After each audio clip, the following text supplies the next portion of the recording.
And what's going on, everyone? Thanks for tuning back into the channel today. I know it's been a little bit since I've been on here, been really busy, but thanks for being patient with me. Hopefully, it'll be a little bit more regular here in the coming days. I hope this is beneficial to you. Today, we're going to talk about some stories of Daniel in the New Testament.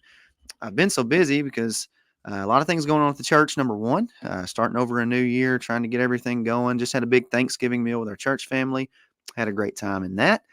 And we've got Awana that's coming up. We're fixing to start that. So we got a lot of planning that's going on around the church. Things have just been really good. I've also been helping the football team here at Mark Tree, where I pastor at. And we got beat in the semifinals last Friday. So that'll free up a little bit more time for me in the afternoons too. It's fun though. Good ministry opportunities, and thankful to God to be able to do that. And we had a lot of success, and it was a lot of fun. But today we're going to get back on some of these just little quick videos. I know it's been a while since I've made one sitting at my computer and at my desk, and I hope this is, again, helpful to you. Don't forget to like and subscribe to the channel down below. Follow us on patreon.com/Zach Davis if you want to support us there. We are getting ready to launch and revamp, hopefully, our media presence online for our church. So hopefully we'll have an updated website and some things like that coming at the front of the year. Really excited about that and the opportunity to do that and how that's going to help us connect to folks and be able to put out some notes better. I know that's been a struggle, especially for me. I know a lot of you guys ask me about notes a lot. The problem is I don't always teach off of notes. So just thinking about the last 3 sermons that I've preached, none of them have been with notes. The last 3 Sunday school lessons that I've taught, none of them have been with notes. So you're like, "Man, how come you're not uploading those?" Because I don't have any. Like, sometimes I don't necessarily like to be tethered all the time to notes, but sometimes it helps me to guide the way through. So I'll probably wind up going back and making some just for the sake of it, but I will do my best to get some stuff out. Anyway, let's get into the stories of Daniel in the New Testament, and specifically today, what I want to talk about is the story of Shadrach, Meshach, and Abednego. And you're familiar with the story of Shadrach, Meshach, and Abednego because you did it in Sunday school and in vacation Bible school, and all throughout your life you've heard this story. So you're aware that Nebuchadnezzar says, "Hey, uh, I've I'm going to build this big gold image." I think he didn't understand Daniel chapter 2 and Daniel's vision when he interpreted his dream for him. So Nebuchadnezzar builds this big image, and everybody's got to bow down to it. Daniel chapter 3, verse 4. A herald cried aloud, "To you it is commanded, O peoples, nations, and languages, that at the time you hear the sound of the horn, the flute, the harp, the lyre, the psaltery, in symphony with all kinds of music, you shall fall down and worship the gold image that Nebuchadnezzar has set up." Now, make a note right here on this gold image. I didn't put it in the slideshow, but before this image is 60 by 6. There are sixes all over this image. And 666 obviously is a idolatry number that's in the Bible. 666, we see it in the book of Revelation. It's the same idea in imagery that's all over the place. Solomon is given 666 is the weight of gold that's brought to him each year whenever he plays the harlot and idolatry. So just note that. But anyway, the gold image that Nebuchadnezzar has set up, and whoever does not fall down and worship shall be cast immediately into the fiery furnace. So the first thing I want you to see here is that there is idolatry that is present in this passage, that you are to worship something other than Yahweh, that there is a false god that you are to worship, to bow down to. Simple. Daniel 3:8. Therefore, at the time, certain Chaldeans came forward and accused the Jews. So Shadrach, Meshach, and Abednego were worshipers of Yahweh. We just saw God's deliverance in Daniel chapter 2. God gave Daniel the ability to interpret the dream. So Daniel, Shadrach, Meshach, and Abednego, or Hananiah, Azariah, Mishael, they were elevated, they were uplifted, they were promoted in the land of Babylon.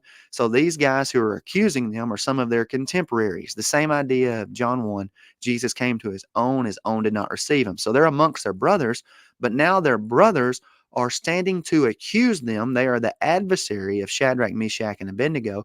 They are accusing them to the king because they will not fall down and worship the idol. So note that and think about those images that are in your mind.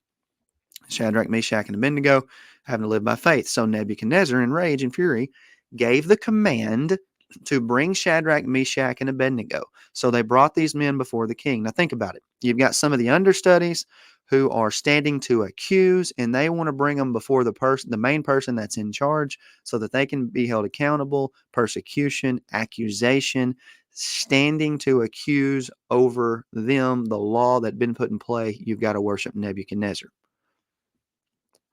This reminds me of the same thing that's in the New Testament when Paul, who is someone at this time in Acts chapter 9, who is on the side of the Judaizers, those who are leading to um, still worship the old covenant system, which is in cahoots with the emperor Roman worship. Saul breathing threats and murders against the disciples of the Lord. The disciples of the Lord in this situation would be Shadrach, Meshach, and Abed-Nego in our Old Testament story. And Saul would be one of the kinsmen brethren that's bringing accusation against that law. Went to the high priest, who would be Nebuchadnezzar in the situation, and asked letters or permission from him to the synagogues of Damascus, so that if he found any who were of the way, Christianity, any who weren't falling down to worship the image in the story of Shadrach, Meshach, and Abednego, whether men or women, he might bring them bound to Jerusalem, just like those men did to Shadrach, Meshach, and Abednego when they brought them to Nebuchadnezzar. It's the same exact story, same exact imagery all over. Daniel 3:18. But if not, let it be known to you, O king, that we do not serve your gods, nor will we worship the gold image which you have set up. This is the same thing that the Christians faced in the first century with the Judaizers. The Judaizers come to them, book of Galatians, man, we got to bring them back under the bondage. We're going to bring them back under the law. And the Christians had to make a decision. No, we're going to stand up and we're going to face this and we're going to fight it. And we're going to trust God to deliver us through it. It's the exact same story. Daniel 3:21.